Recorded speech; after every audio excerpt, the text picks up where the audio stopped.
Selamat pagi Bapak Ibu, Assalamualaikum warahmatullahi wabarakatuh. Pagi ini saya akan mencoba membandingkan undang-undang kearsipan di Suriname, Indonesia, dan nanti kita kaitkan dengan undang-undang kearsipan di Belanda. Namun demikian, saya tidak akan menyoroti banyak aspek dari membandingkan banyak aspek dari undang-undang tersebut. Saya lebih terfokus pada aspek terminologi. Jadi bagaimana negara memanai atau mengkonsepkan arsip di masing-masing undang-undangnya. Jadi sekali lagi saya tidak akan membandingkan banyak aspek di tiga undang-undang tersebut. Kalau kita mencoba membandingkan banyak aspek, misalnya itu sangat menarik. Misalnya berangkat dari satu pertanyaan, seberapa jauh negara hadir dalam urusan kearsipan warganya, itu banyak aspek ya yang bisa kita bandingkan. Misalnya ini contoh misalnya, mengapa di Undang-Undang Kearsipan Suriname dan Belanda itu tidak mengatur tentang asosiasi profesi kearsipan. Nah, sementara di tempat kita itu diatur tentang asosiasi profesi kearsipan. Nah, nanti bisa kita tanyakan lebih lanjut di masing-masing undang-undang tersebut kalau kita mau menyoroti aspek ini. Misalnya,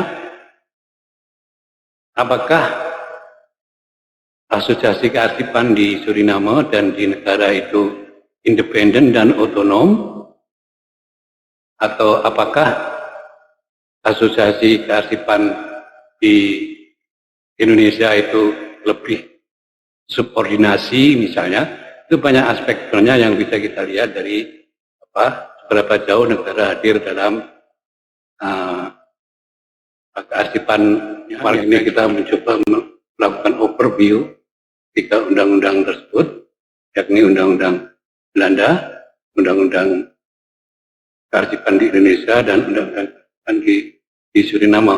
Undang-Undang Kearsipan di Belanda ini sudah cukup lama, yakni pertama kali tahun 1962, kemudian gantikan undang-undang yang baru yaitu Architect 1995. Undang-undang ini terdiri dari 9 bab dan 87 pasal, tetapi 33 pasal setelah di amandemen, yakni pasal 50 sampai 84. Jadi praktis tinggal 54 pasal.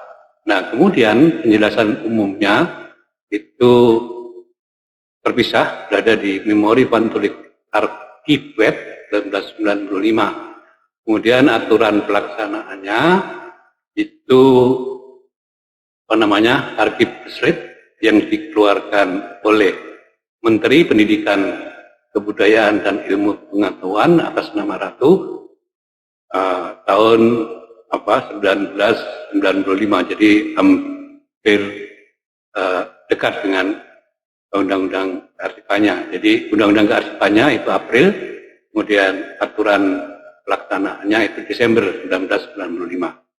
Nah, kemudian untuk Indonesia, ini Undang-Undang Kearsipan nomor 43 tahun 2009, ini merupakan pengganti undang-undang lama, Undang-Undang nomor 7 tahun 71. Nah, di Indonesia ini terdiri dari 11 bab dan 92 pasal juga include di dalam undang-undang itu. Penjelasan umumnya berada di bagian selanjutnya. Nah, kemudian untuk aturan pelaksanaannya itu diatur sendiri dalam peraturan pemerintah nomor 28 tahun 2012. Nah, untuk di Suriname, undang-undang kearsipannya itu diundangkan tahun 2006.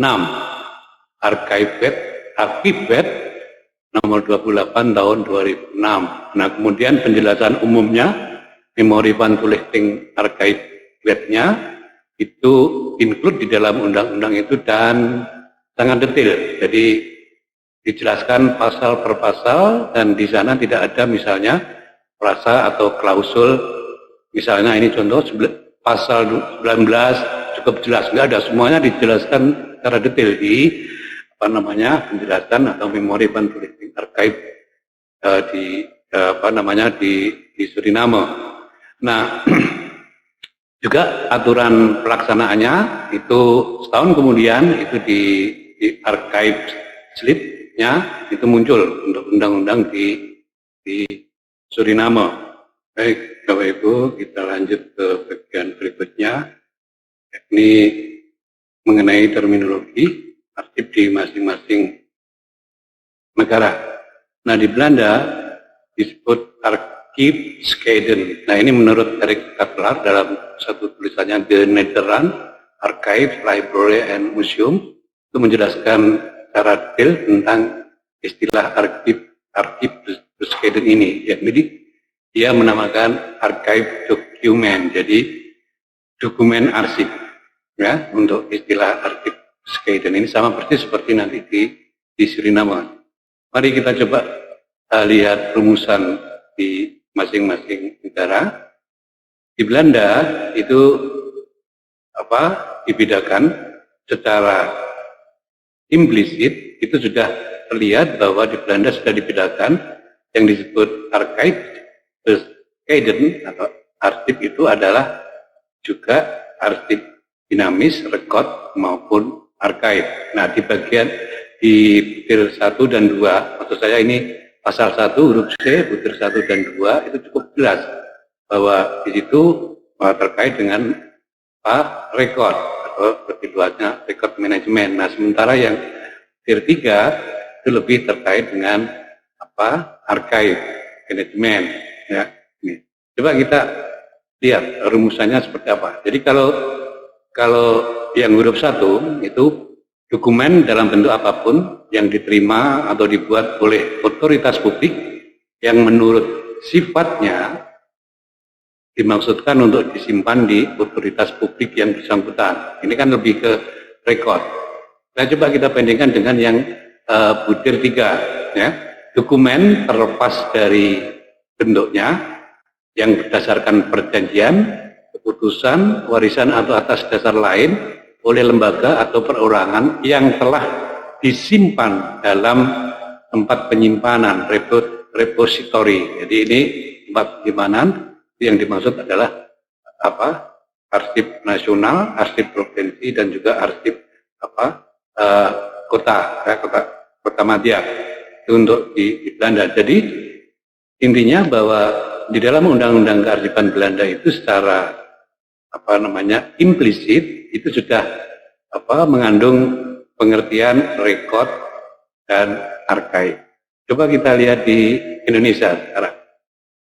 Di situ dirumuskan arsip adalah rekaman kegiatan atau peristiwa bla bla bla bla sampai dalam pelaksanaan kehidupan bermasyarakat dan berbangsa dan bernegara. Nah, undang-undang kearsipan kita itu tidak secara implisit maupun eksplisit menjelaskan bahwa arsip itu juga mengacu pada rekod dan archive. Nah, begitu juga di Suriname, undang-undang Suriname ini pasal 1, huruf 1, ini pasal 1 huruf D butir 1 itu juga menjelaskan ini tentang rumusan Archiefscheden. Nah, coba kita lihat dari butir 1. Jadi butir 1 itu dokumen dalam bentuk apapun, baik berasal dari orang, kelompok orang, atau organisasi lainnya yang telah diterima dan dibuat berdasarkan kegiatan, tugas, atau untuk menegakkan hak-haknya. Nah, kalau melihat rumusan itu terlihat bahwa ini lebih ke rekod, ya. Jadi itu nanti kita coba kita lihat apakah betul seperti itu. Coba kita lihat ke sini. Dalam sebuah laporan yang disiapkan oleh Han Putzman untuk lembaga riset di Kanada, yaitu lembaga riset Interpares atau Interpares Project, itu diketahui bahwa dalam laporan itu maksud saya ditunjukkan bahwa di Belanda ini, coba lihat pertama di catatan kaki itu, dalam konteks Belanda itu tidak dibedakan antara rekod dan archive seperti yang digunakan di beberapa negara di Eropa. Jadi Hans Holtzman ini menyampaikan bahwa di Belanda itu tidak ada pembedaan antara rekod dan arkaib dalam konteks rumusan arkaib Scheidennya di Undang-Undang Kearsipan Belanda. Lalu siapa Hans Holtzman ini? Coba kita lihat sebentar ya untuk Hans Holtzman ini. Hans Holtzman ini adalah pejabat Arsip Nasional Belanda yang kemudian ditugasi untuk menjadi salah satu anggota tim riset di Interpares Project. Jadi dia merupakan perwakilan dari Belanda.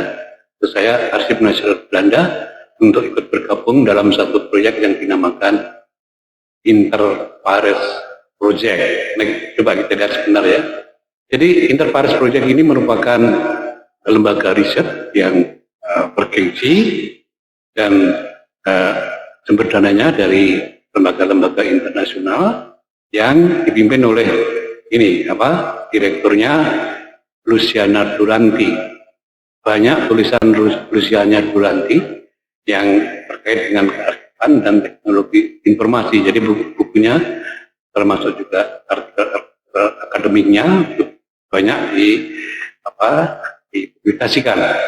Nah, bendera-bendera ini adalah bendera-bendera dari negara-negara yang menjadi anggota di proyek Interpares Project ini.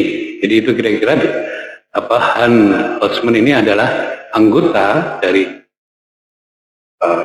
tim peneliti di Interpares Project sebagai perwakilan dari Arsip Nasional Belanda. Nah, kemudian penjelasan lebih rinci lagi yaitu tulisan Andries Spruit. Jadi dalam satu tulisannya yang berjudul Archive, Scheiden, Record, dan Dokumen Trilastic Termen. Nah, Trilastic Termen itu tiga terminologi yang membingungkan, itu kata Spruit. Tapi di sana dia menjelaskan sangat detail mengenai mengapa di Belanda digunakan Archive Scheiden. Nah, dalam penjelasan Spruit ini bahwa diksi atau kosakata rekod itu tidak ditemukan di dalam kotakasa bahasa Belanda. Itu menurut Spruit, sehingga di dalam Undang-Undang Kearsipan Belanda itu digunakan kata Archive Scheiden, yaitu dokumen arsip.